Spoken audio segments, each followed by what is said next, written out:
The Custom of the Country by Edith Wharton, narrated by Avery Robinson. Chapter 1 of The Custom of the Country. Chapter 1. "Undine Spragg, how can you?"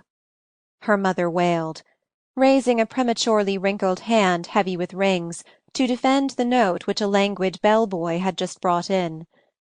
But her defence was as feeble as her protest, and she continued to smile on her visitor, while Miss Spragg, with a turn of her quick young fingers, possessed herself of the missive, and withdrew to the window to read it. "I guess it's meant for me." She merely threw over her shoulder at her mother. "Did you ever, Mrs. Heeny?" Mrs. Spragg murmured, with deprecating pride.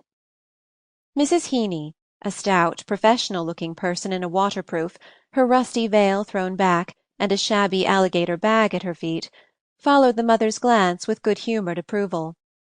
"I never met with a lovelier form," she agreed, answering the spirit rather than the letter of her hostess's enquiry.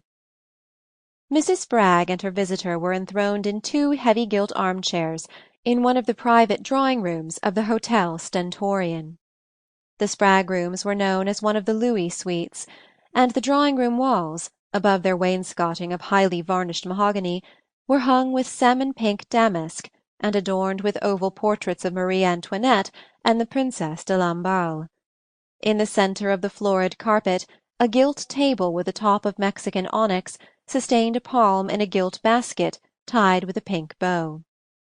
But for this ornament, and a copy of The Hound of the Baskervilles which lay beside it, the room showed no traces of human use, and Mrs. Spragg herself wore as complete an air of detachment as if she had been a wax figure in a show window. Her attire was fashionable enough to justify such a post, and her pale, soft-cheeked face, with puffy eyelids and drooping mouth, suggested a partially melted wax figure which had run to double chin. Mrs. Heeny, in comparison, had a reassuring look of solidity and reality. The planting of her firm black bulk in its chair, and the grasp of her broad red hands on the gilt arms, bespoke an organized and self-reliant activity, accounted for by the fact that Mrs. Heeny was a society manicure and masseuse.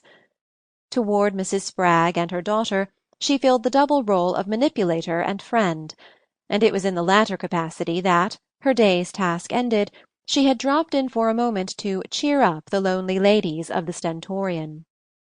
The young girl whose form had won Mrs. Heeny's professional commendation. Sample complete. Ready to continue?